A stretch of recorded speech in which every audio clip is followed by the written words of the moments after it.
Ron Paul is the only Republican candidate saying America should get our troops out of Iraq now.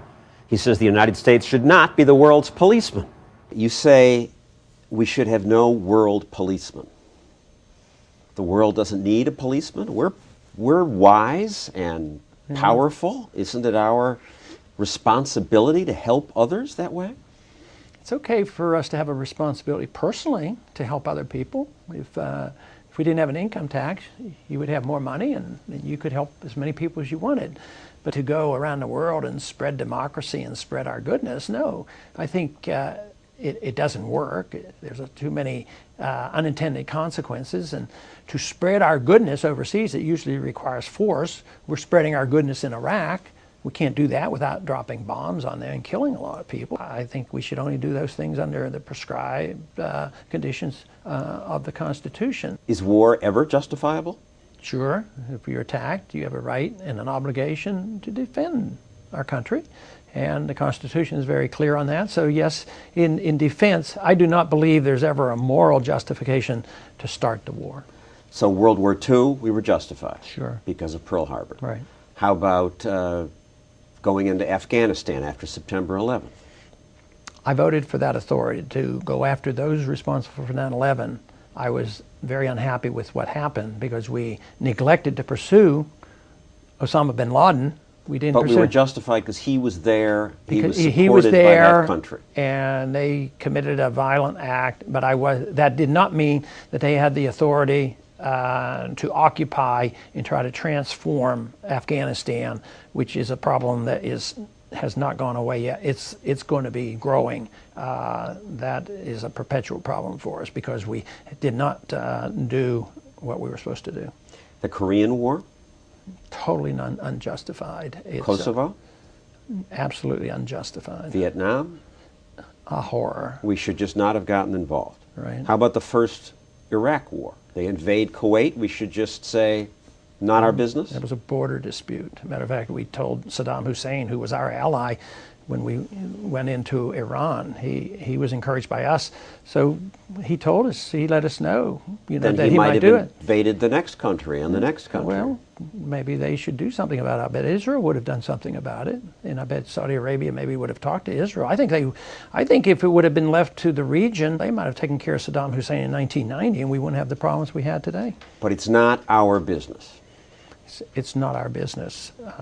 Even if there's genocide, terrible suffering places? No, because genocides, the Soviets did it, the Chinese did it, Pol Pot did it. I think it's a tragedy, and we can have a moral statement, but you can't use force of arms to invade other countries to make them better people. Our job is to make us a better people.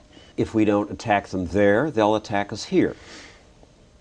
And I think the opposite is true. I think the fact that we occupy their territories, and we have angered even more people now. Our occupation has expanded tremendously from what it was like before 9/11. And yet the radicals were able to use our bases in Saudi Arabia and the bombing of Iraq as a reason to come over here. They were motivated, 19 individuals ready to sacrifice their lives and come over here.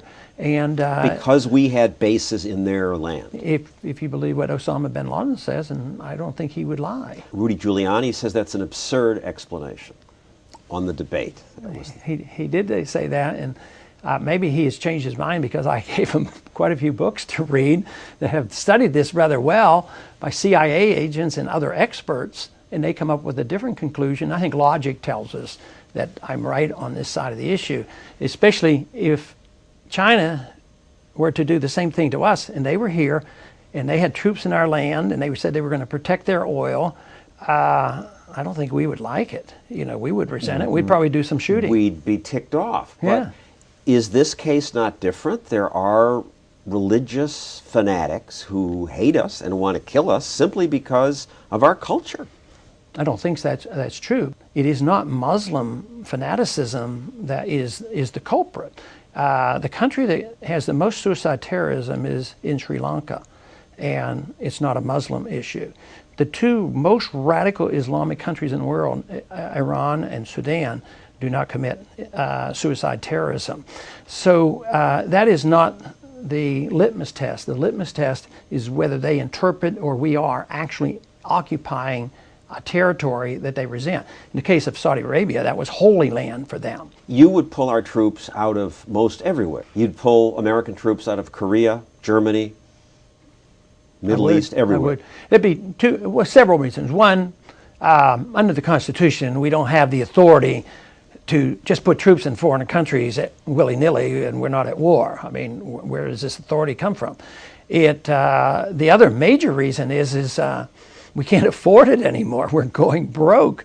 We're on the verge of doing what all great empires have done in the past: spread themselves too far wide around the world, and then they have to come home because the currency is finally devalued and depreciated to the point where you can't afford it anymore, and that's what the markets are telling us right now today.